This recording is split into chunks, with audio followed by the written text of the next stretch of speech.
మాట్లాడుతూ రాయలసీమ ద్రోహి జగన్మోహన్ రెడ్డి నేనే చేశాను రాయలసీమకి నీరిచ్చాను అంటున్నాడు. నదుల అనుసంధానం చేసింది ఎవరండి? అసలు నేను ఒక మాట అంటాను.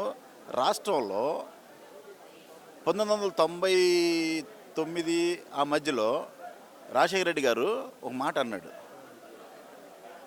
మొత్తం ఈ ప్రాజెక్టులన్నీ కంప్లీట్ చేస్తాను అని చెప్పేసానంటే, కంప్లీట్ చేయడానికి నా దగ్గర 60,000 కోట్ల రూపాయలు నా దగ్గర లేవు అని అన్న తర్వాత పాదయాత్ర పాదయాత్ర చేసిన తర్వాత, ఆ పాదయాత్రలో ముఖ్యమంత్రి అయిన తర్వాత, ముఖ్యమంత్రిగా ప్రమాణ స్వీకారం అయిన మరుక్షణం 84 ప్రాజెక్టులకి తను శంకుస్థాపన చేస్తూ వచ్చాడు.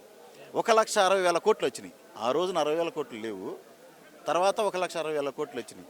అన్నీ ఇంప్లిమెంటేషన్ చేసుకుంటూ వచ్చారు. కొన్ని ప్రాజెక్టులు జంజావతి అలాంటి ప్రాజెక్టులు కొన్ని కంప్లీట్ అయిపోయినాయి. ఎవరు? పెద్దాయన వైఎస్ రాజశేఖర రెడ్డి గారు ఉన్నప్పుడే జంజావతి, గుండ్లకమ్మ ఇట్లాంటి కొన్ని ప్రాజెక్టులు కంప్లీట్ అయిపోయినాయి. ఆ కంప్లీట్ అయిపోయినటువంటి ప్రాజెక్టులు కాకుండా అర్ధాంతరంగా సగం ఆపేసినటువంటి ప్రాజెక్టులు చాలా ఉన్నాయి. ఆ ప్రాజెక్టులకి మళ్ళీ తను వచ్చిన తర్వాత కూడా దాన్ని ఏం చేయలేకపోయాడు. మళ్ళీ జగనన్న వచ్చిన తర్వాత మళ్ళీ ఆ ప్రాజెక్టులన్నీ ఇంప్లిమెంటేషన్ చేసి కొన్ని ప్రాజెక్టులు ఈ ఇది జలయజ్ఞ పథకంలో ఉన్నటువంటి ఇది మార్కాపురం దగ్గర ఉంది చూడండి ఒకటి, ఆ ప్రాజెక్ట్ పేరేంటి, వెలుగోడు ప్రాజెక్టు కంప్లీట్ చేసేసాడు జగనన్న. దాని శంకుస్థాపన కూడా అయిపోయింది.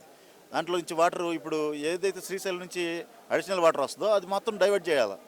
డైవర్ట్ చేసిన తర్వాత అక్కడ ఉన్నటువంటి కొన్ని గ్రామాలు ఖాళీ చేయించాలి. దానికి అమౌంట్ చంద్రబాబు నాయుడు ఇట్లా అక్కడ గ్రామాలు ఖాళీ చేస్తే అక్కడ ఒక మంచి కంబం చెరువు లాంటి నీళ్లు అక్కడ స్టోరేజ్ చేసుకోవడానికి అవకాశం ఉంది. కానీ అది చేయట్లా పని. ఎందుకు చేయట్లా? అసమర్థతం అంటే ఏంటో, అవినీతి పరిపాలన అంటే ఎలా ఉంటుందో, దోసుకునే ప్రభుత్వం ఎలా ఉంటుందో, ఇది ఈయన ఫస్ట్ నుంచి ఆయనకు ఒక అలవాటు. అది ఆ రోజు డబ్బులు లేవంటాడు, ఈ రోజు డబ్బులు లేవంటాడు, మళ్ళీ రేపు కూడా డబ్బులు లేవంటాడు. ఈ డబ్బులు లేవన్న తర్వాత మళ్ళీ జగనన్న లేకపోతే రాజశేఖర రెడ్డి గారు వచ్చిన తర్వాత మళ్ళీ అన్ని డబ్బులు వస్తున్నాయి, అందరికీ పథకాలు వెళ్తున్నాయి. అప్పుడు లేనిది ఏంటి, ఇప్పుడున్నది ఏంటి? ఇప్పుడు లేనిది అప్పుడు ఉన్నది ఏంటి?